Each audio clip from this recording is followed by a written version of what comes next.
Thanks for the introduction, Chris. I'm excited about this series too. I think it fits in nicely with a lot of the other user-generated videos we've been doing, with Mike Hunt and Epic Fold Guy and others.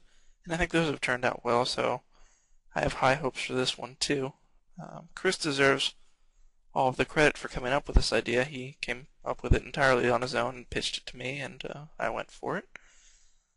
On a couple of the future, this is going to be a 5-part series, on some of the future videos, I'm going to have Chris go ahead and lay down audio narrative while he plays so that, I can get some insight into what he's thinking and then sort of comment on that and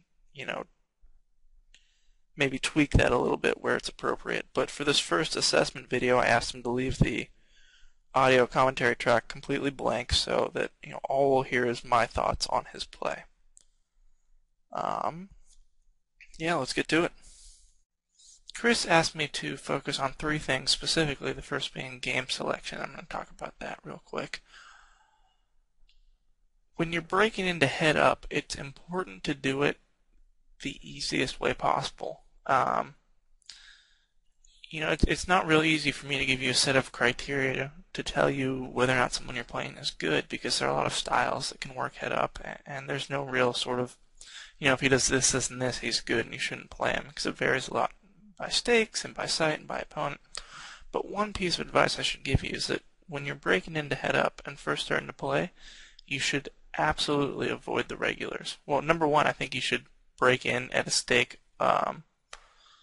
lower than what you currently play, because just because you beat 2 or 400 6 max or full ring doesn't mean that you have the skill set to necessarily beat that same stakes head up. So number one, I would drop down a level or 2, and number 2, even if you don't play head up, if you play on the same site a lot, you should have a pretty good idea of who the head up regulars are, and you absolutely don't want to play them. My suggestion is to sit at your own head up table and wait for someone you've never seen before, or maybe wait for a 6 max regular you know doesn't play a lot of head up, but definitely don't take on the best head up players in any given stakes when you're first starting.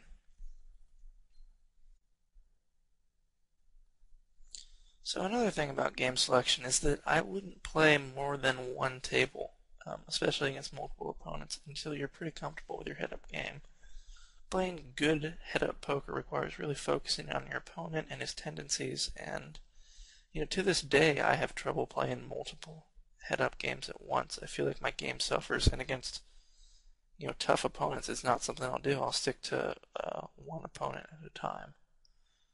And particularly when you're unfamiliar with it, even a lot of the relatively standard situations that an experienced head up player could sort of autopilot on, won't be standard to you. So I strongly suggest you start with one table, even though I'm happy that Chris didn't for the sake of the video.